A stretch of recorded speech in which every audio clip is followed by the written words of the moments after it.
So I just wanted to speak a little bit in deeper detail about this concept of identification. So fundamentally, what identification is a mislaying of this idea of self, or a, um, a, a misunderstanding of where self really lies. So it's pretty core to human experience to ask the question, like, who am I? What am I? What is self? And it's also pretty core to the human in human experience to kind of defend the self. And particularly we tend to defend at a moment that we feel vulnerable or unsafe. And so we will defend by identifying, by creating an identity around some aspect of the self. And one of the reasons that this is really interesting to me is because the social problems that we see in the world today around oppression and inequality and, friction between races, classes, genders, the frictions between people cause a ton of suffering, and on all sides, really. I mean, obviously, it's critical to focus our energies on freeing and supporting those who are oppressed, those who are vulnerable to oppression. But it's also critical to remember that the suffering is inevitably happening on all sides of a paradigm where oppression is possible. And the only reason that oppression is possible is because of this tendency that human beings have to otherize, and by which I mean to kind of dehumanize the other and create an imaginary disconnection between self and other, and to draw back and create an imaginary kind of sense of safety by pulling back into this small s self and one's tribe, and experience oneself as apart from another tribe. So that otherizing that happens usually at this kind of deep unconscious level is really related to our tendency to identify. So the process of identification is this process of making something static that actually has no substance. Okay, so in truth, like, everything is changing all the time, and the essence of things is just awareness. This is what Buddha was talking about when asked what his name was, and he said, "I am awake." And this is what the tantric system is talking about when it refers to the essence of the divine to just be consciousness itself. So consciousness doesn't live anywhere, and it's impossible to grasp, because in a sense it is the faculty by which one is understanding. So it is impossible to comprehend, grasp as in comprehend, because it is the faculty through which one is comprehending. So in the event that one feels like at some deep core level unsettled, which is, according to the tantric understanding, inevitable, one will tend to feel this sense of being insecure, disconnected, not part of the whole. Then, generally speaking, the way that people deal with that is by trying to identify in some way that makes them feel temporarily solid. Okay, so the idea is that, like, this kind of deep insecurity, this feeling of being kind of not quite the right person or not fully connected, is actually like a critical part of our spiritual practice, to be in touch with that feeling. But the habit is, as soon as we feel this kind of insecurity, to try to do something about it, to try to grasp for something outside of the self in order to generate a feeling of safety. Okay, and spiritual people do this in their own particular ways, but people that don't necessarily have a spiritual practice, or even spiritual people, will tend to do it by identifying with one of the layers of the self. And I'm talking about the tantric 5-layered self right now.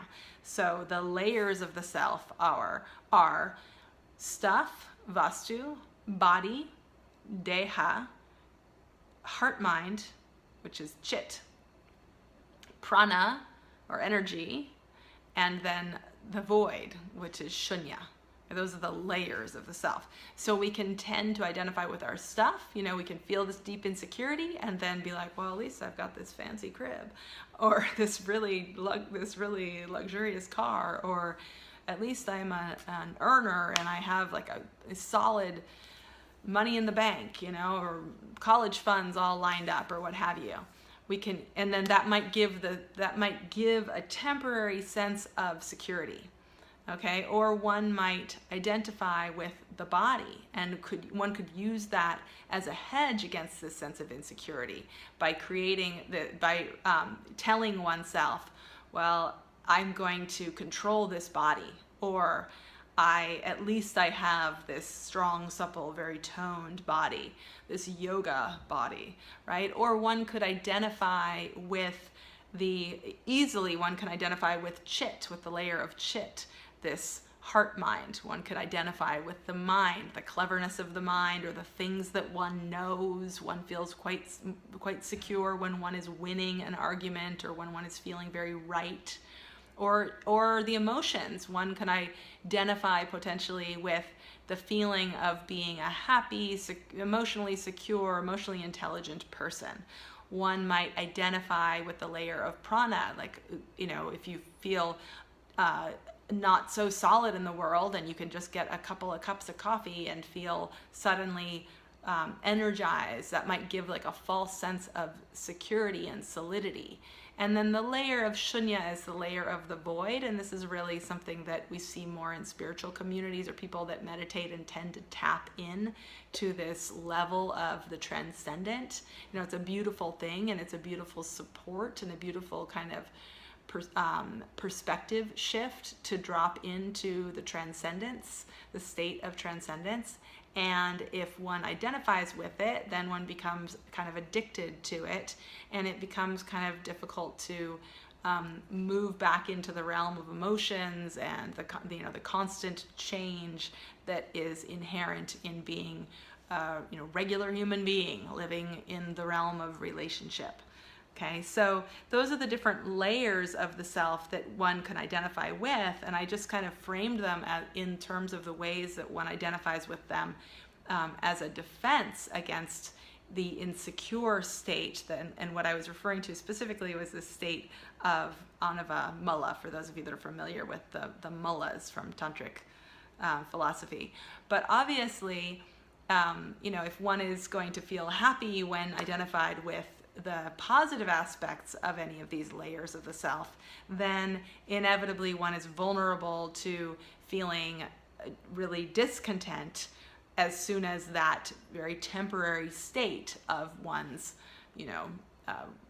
profile, like one's wealth, or the state of one's body, or the state of one's mood or mind, the state of one's energy, as soon as those then shift, then one is immediately vulnerable to the dark side, right? So basically, I'm just putting this forth kind of as the proof for this theory that the only way to really, the only truth is consciousness itself as the core of being, and stringing ourselves along by grasping in different ways to different layers of the identity and identifying with these different layers of the self is a really short-term fix.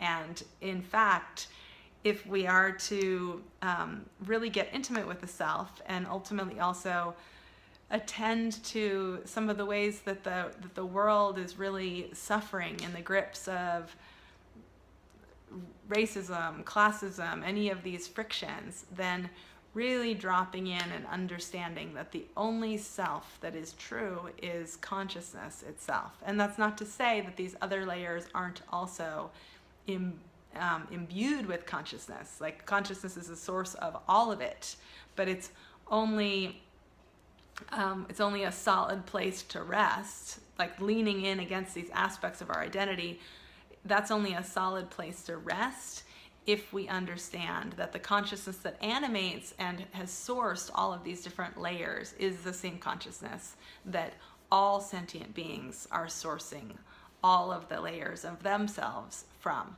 So this just drives us back into interconnectedness, which is a good place to hang out. Namaste.